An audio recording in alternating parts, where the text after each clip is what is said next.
കേരളത്തിൽ കോൺഗ്രസ് ഇപ്പോൾ കടുത്ത പ്രതിസന്ധിയിലൂടെയാണ് കടന്നുപോകുന്നത്.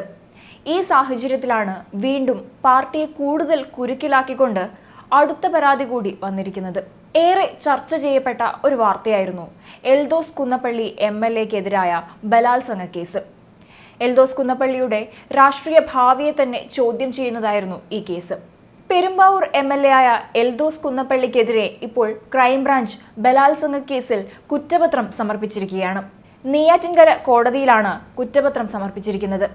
ബലാത്സംഗത്തിന് പുറമെ വധശ്രമമടക്കമുള്ള കുറ്റങ്ങളും എൽദോസിനെതിരെ ചുമത്തിയിട്ടുണ്ട്. അടിമലത്തുറ, തൃക്കാക്കര, കുന്നത്തുനാട് എന്നിവിടങ്ങളിൽ വെച്ചാണ് ബലാത്സംഗം നടത്തിയത്. എൽദോസിനെ കൂടാതെ 2 സുഹൃത്തുക്കളും ഈ കേസിൽ പ്രതികളാണ്. റനീഷ, സിപ്പി നൂറുദ്ദീൻ എന്നിവരെയാണ് ഈ കേസിൽ പ്രതി ചേർത്തത്. പരാതിക്കാരിയായ യുവതിയെ MLA ഒന്നിലേറെ തവണ ബലാത്സംഗം ചെയ്തെന്ന് കുറ്റപത്രത്തിൽ പറയുന്നു. അടിമലത്തുറയിലെ റിസോർട്ടിൽ വെച്ചാണ് ആദ്യം ബലാത്സംഗം ചെയ്തത്.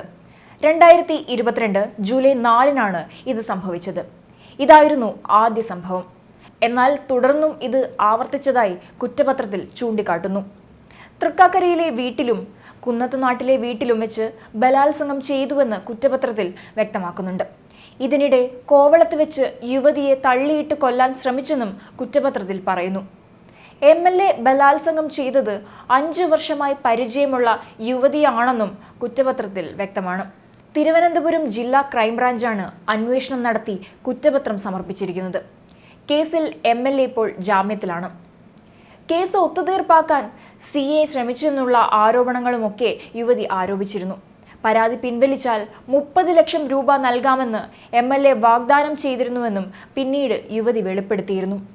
കേസിൽ നിരപരാധിയാണെന്ന് കാട്ടി MLA പിന്നീട് ഫേസ്ബുക്ക് പോസ്റ്റ് ഇട്ടതും വിവാദമായിരുന്നു.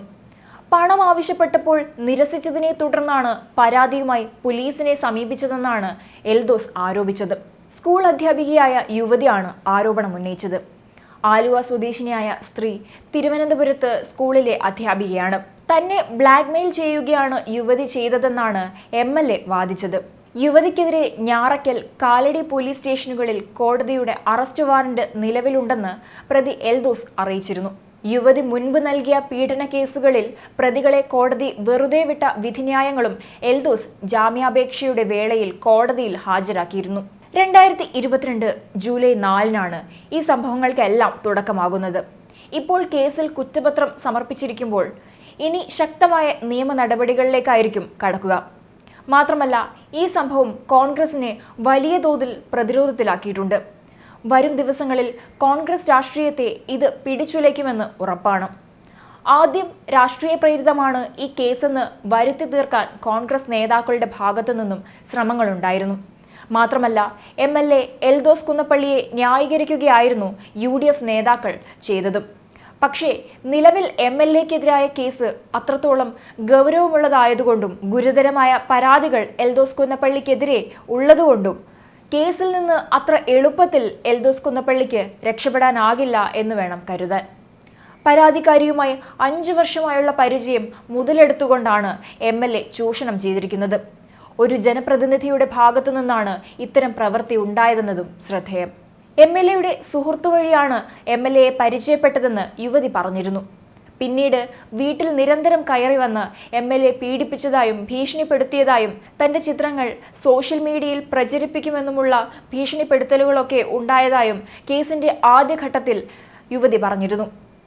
പലതരത്തിലുള്ള ഭീഷണികൾ നടത്തിയതിന് ശേഷവും വീട്ടിലെത്തി MLA ഭീഷണിപ്പെടുത്തിയ സാഹചര്യത്തിലാണ് യുവതി പോലീസിൽ കേസ് കൊടുത്തതെന്നാണ് അന്ന് അവർ പറഞ്ഞത്.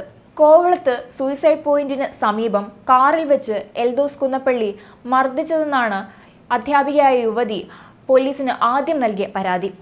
ഒടുവിൽ പരസ്പരമുള്ള ആരോപണങ്ങൾക്കും അന്വേഷണങ്ങൾക്കും ഒടുവിലാണ് ഇപ്പോൾ ഈ കേസിൽ കുറ്റപത്രം സമർപ്പിച്ചിരിക്കുന്നത്.